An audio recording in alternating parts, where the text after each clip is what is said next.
তো, এই জন্যই তো আমি ছবি কেন তো মানে এই যে এইবার আইছে তুই চিপাতে।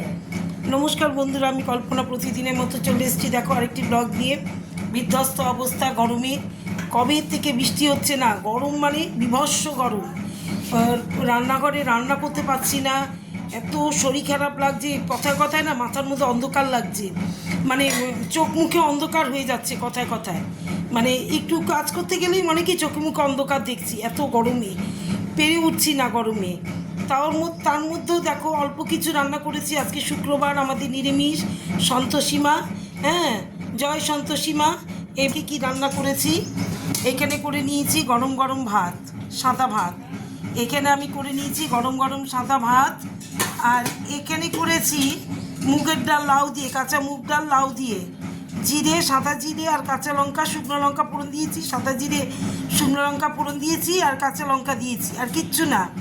কাঁচা মুগ ডাল, চাল কুমড়ো দিয়ে, ফাইন লাগে খেতে। চাল কুমড়ো তো অ্যান্টিঅক্সিডেন্ট, হ্যাঁ, এটা খেলে শ্বাস প্রশ্বাসও এই গরমের মধ্যে ভালো চলবে।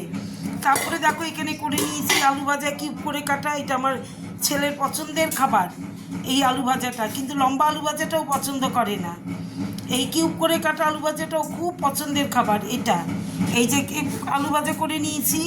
এখানে করেছি তোমার গাঠি কচু ভাজা, এটা আমার পছন্দের। এই গাঠি কচু ভাজার খেতে আমার খুব ভালো লাগে। আর এখানে 2 পিস বেগুন ভাজা আছে, আর এখানে বেগুন ভাজা আছে।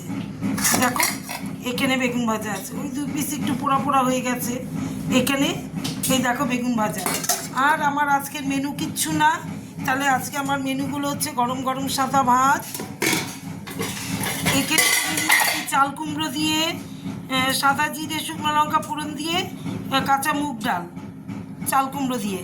আর এখানে করে নিয়েছি আমি দেখো কিউব করে কাটা আলু ভাজা, আর এখানে গাঠি কচু ভাজা, আর এখানে হচ্ছে 2টো বেগুন ভাজা আছে, আর এখানে বাকি বেগুন ভাজাটা। এই দেখো, তাহলে আজকে আমার মেনুগুলো কেমন হয়েছে একটু আমাকে কমেন্ট করে জানিও, আমাকে একটু লাইক করো।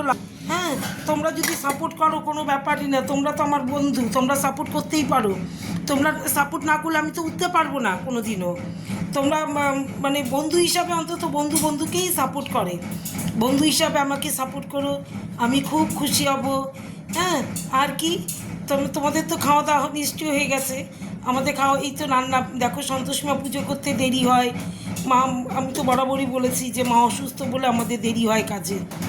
রাত্রি 3:30-র সময় ঘুমাই, ভোরবেলায় উঠি, তখন মানে কাজে এনার্জি পাই না। তারপরে আর এবার খাই তো রাত্রি 1:30-র সময়, আমরা 1:30, 1:45 এরকম বেজে যায়। এবার আজকে বলেছি যে আজকে থেকে আর খাবো না এরকম হয়ে গেলে, কারণ এতক্ষণ ধরে মার পিছনে পরিশ্রম করতে হয়। হ্যাঁ, দুজনে মিলে, মা, দিদি আর আমি দুজনে মিলে করি। ছেলেটাকে খাইয়ে দিই আগে, তাও ছেলেটা পরে খেতে খেতে ওর 12টা 12:30 বেজে যায়। তাহলে কি, আজকের মতো টাটা, এখনকার মতো টাটা, রাখি।